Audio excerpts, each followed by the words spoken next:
Place à la lecture dans Il était une fois un livre. Voir la mer, donc il s'est fait nommer en Bretagne, il était l'instituteur de ça.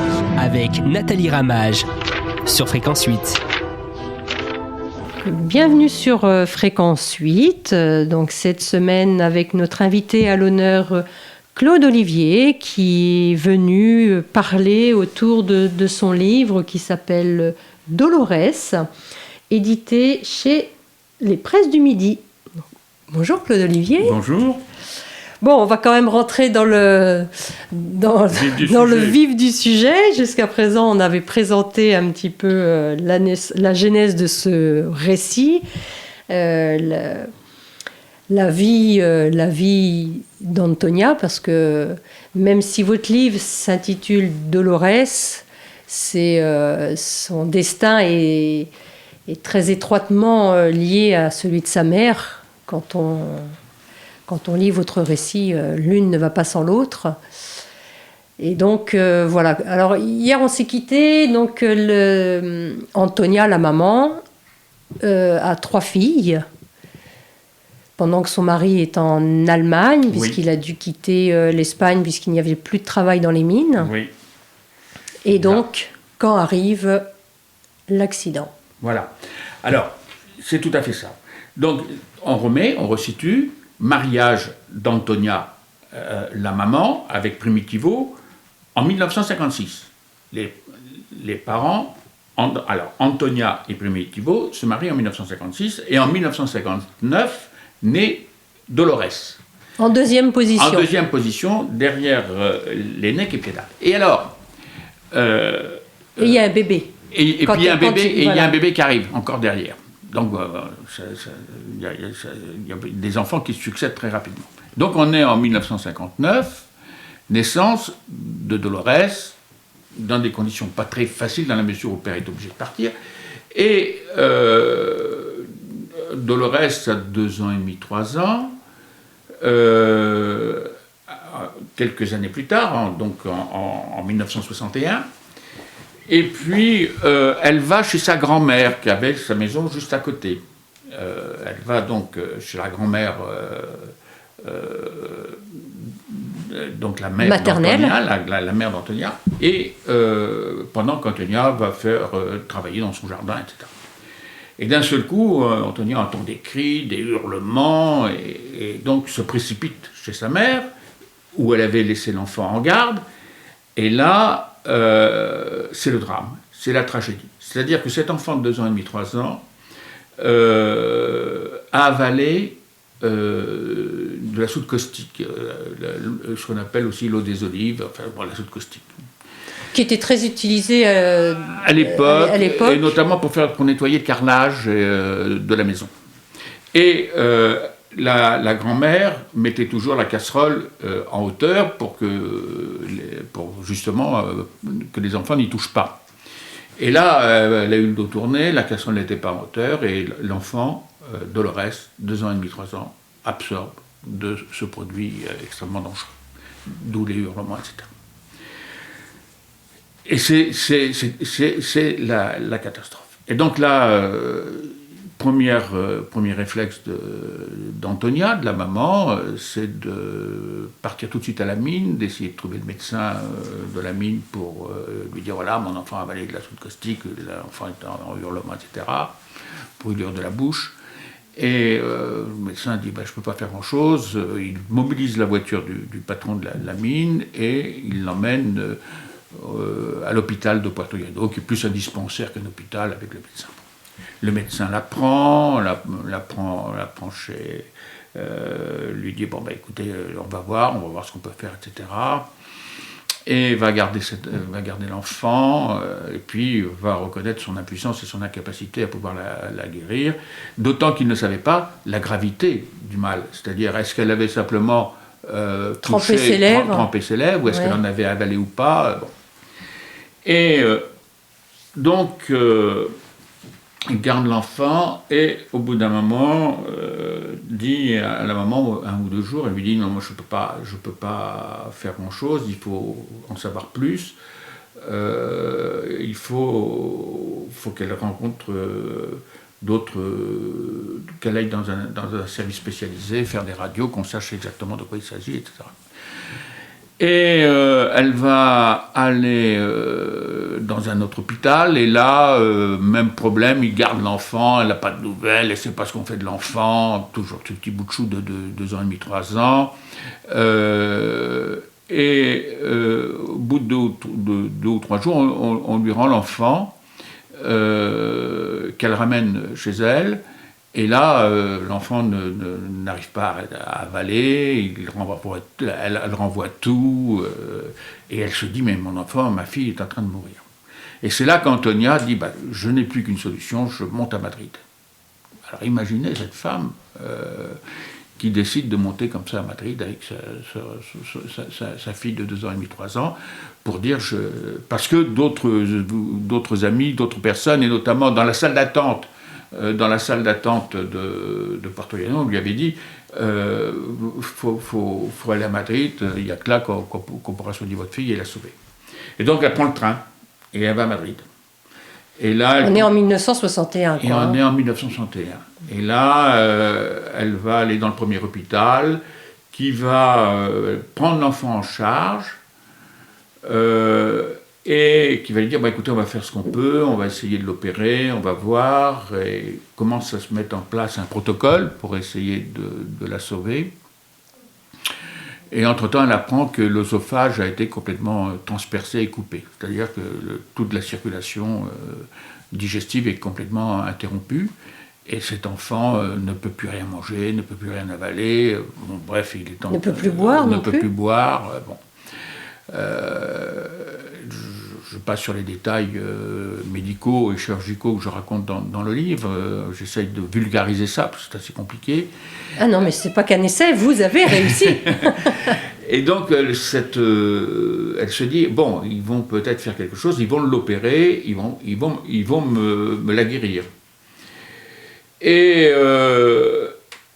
au moment où ils allaient passer à cette étape-là, les sœurs lui disent, voilà, vous n'êtes pas de Madrid et tout, on va quand même garder l'enfant, mais ça va vous coûter très cher.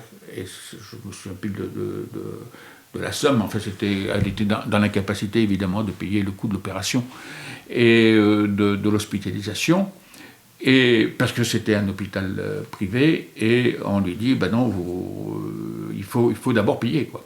Et elle ne peut pas payer. Et donc, elle va encore changer d'hôpital.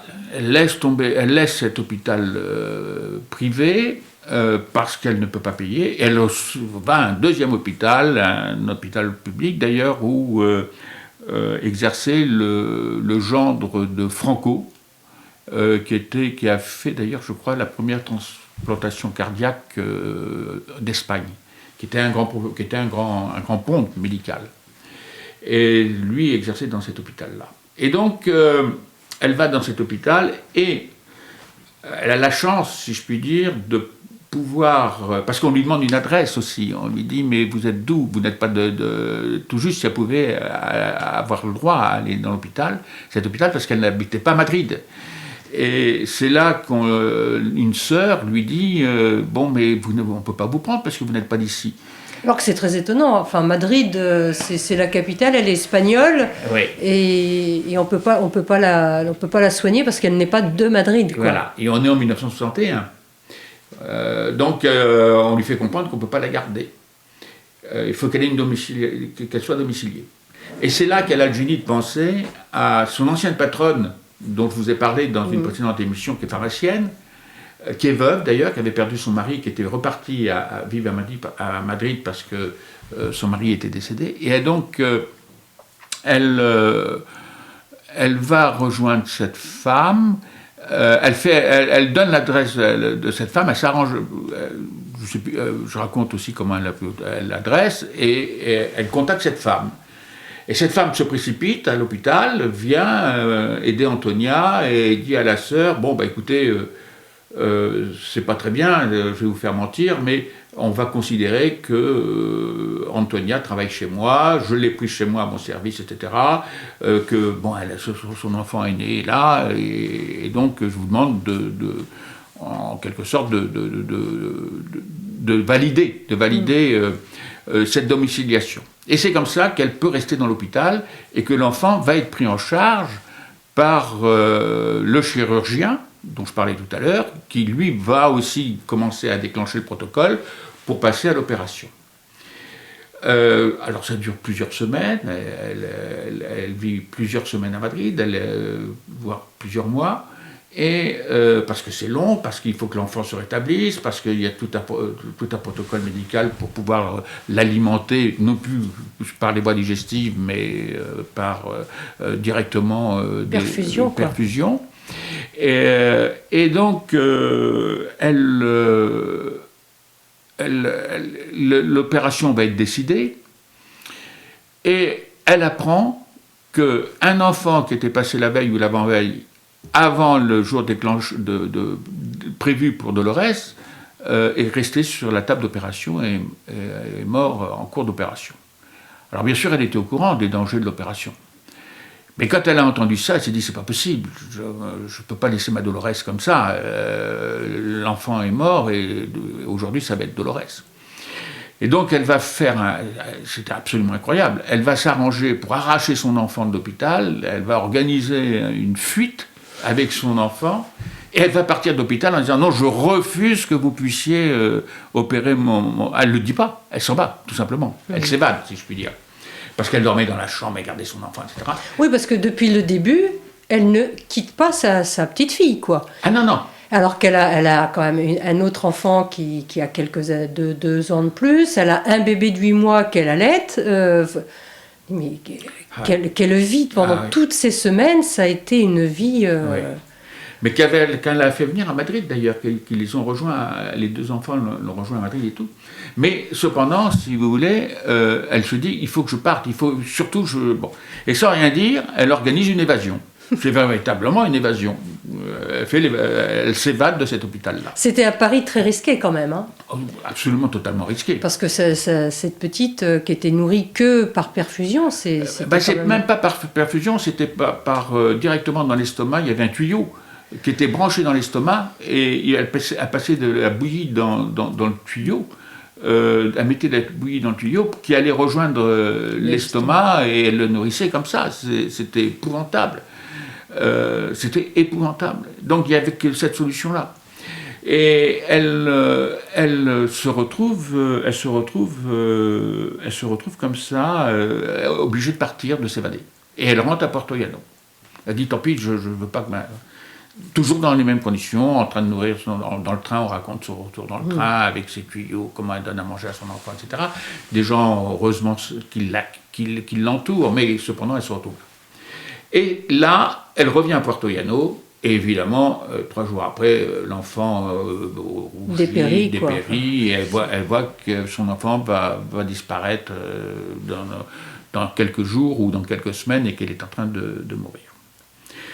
Et le papa, Primitivo, qui était parti en Allemagne, en avait parlé à son oncle, qui était du côté de Garéoult, dans le Var, et lui dit, ma fille est en train de mourir, tout ça. Et l'oncle, vous savez, ce républicain qui est venu se réfugier en France, oui, lui dit, en fait il habitait exactement à Caen-la-Source, lui dit, écoute, dis à ta femme de venir en France, ils vont te la sauver. À Marseille, ils vont te la sauver.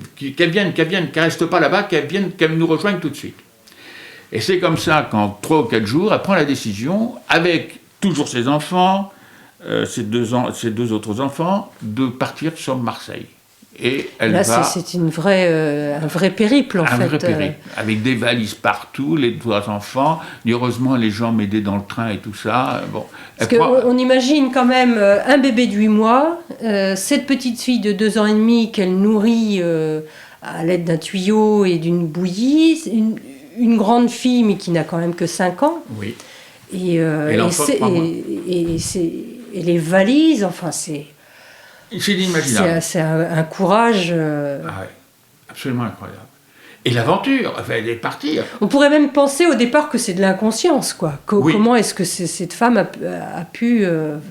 oui, partir comme ça. Partir comme ça, quoi. Parce que c'est même plus aller à Madrid, encore à Madrid on doit parler espagnol, mais là c'est aller à Marseille. partir à Marseille. Elle ne sait ni lire ni écrire, elle parle pas français. Non. Et elle s'embarque. Et elle s'embarque parce que le beau-frère, l'oncle de son mari, lui dit viens, ils vont de la sauver à Marseille. Ça suffit. Et donc, lui qui est en Allemagne, Primitivo, le mari, va descendre effectivement pour récupérer sa femme à Marseille, ou à Barcelone, je ne sais plus si c'est à Barcelone ou à Marseille, et partir directement à l'hôpital de Marseille pour essayer de la sauver. C'est inimaginable. Là, alors c'est vrai qu'elle va faire... on va terminer là-dessus, elle va faire la rencontre de sa vie, si je puis dire. Oui. Puisque...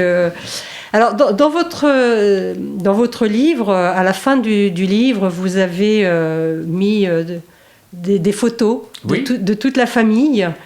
Donc, on a non seulement des noms, mais on a des visages à mettre sur les noms. Et c'est vrai que ça nous rend cette famille de Provence, pourtant, hein, c'est pas la porte à côté pour nous, mais ça nous les rend vraiment très très proches. Enfin, à la fin du récit, on a presque l'impression de les connaître comme si c'était des amis de la famille, quand on les suit de manière aussi intime, grâce à votre récit.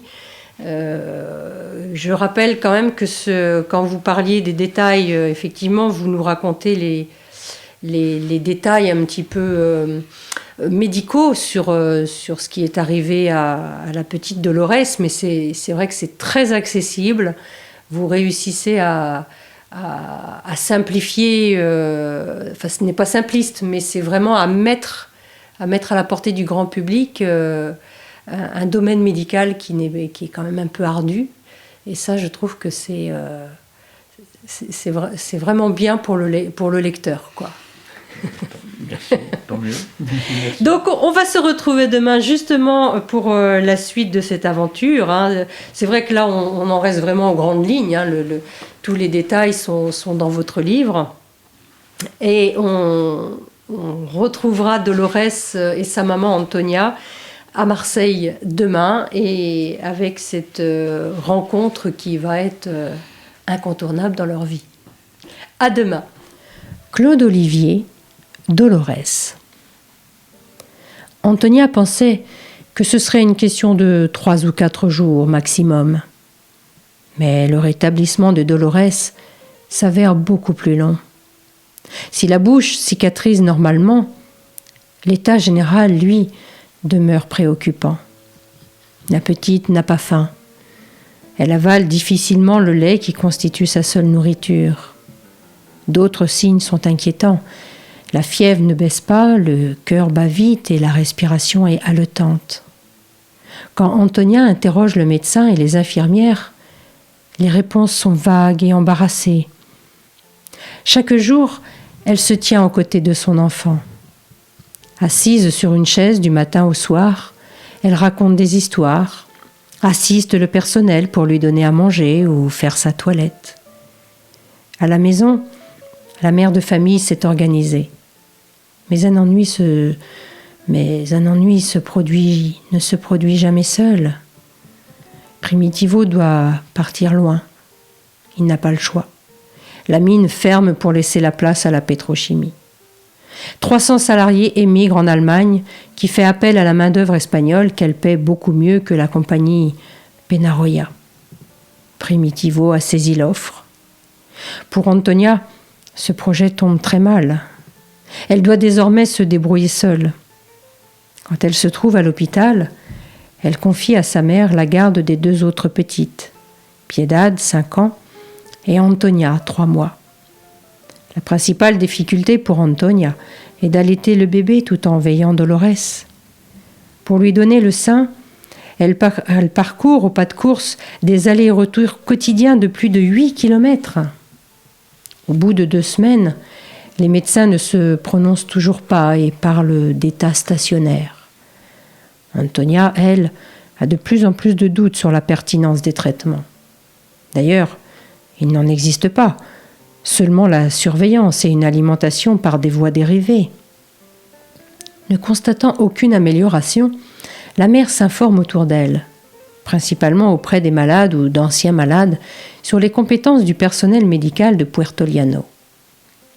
Les retours sont plutôt négatifs, et Antonia en est rendue à se convaincre que sa gamine se remettrait peut-être mieux à la maison, où elle aurait au moins meilleure morale.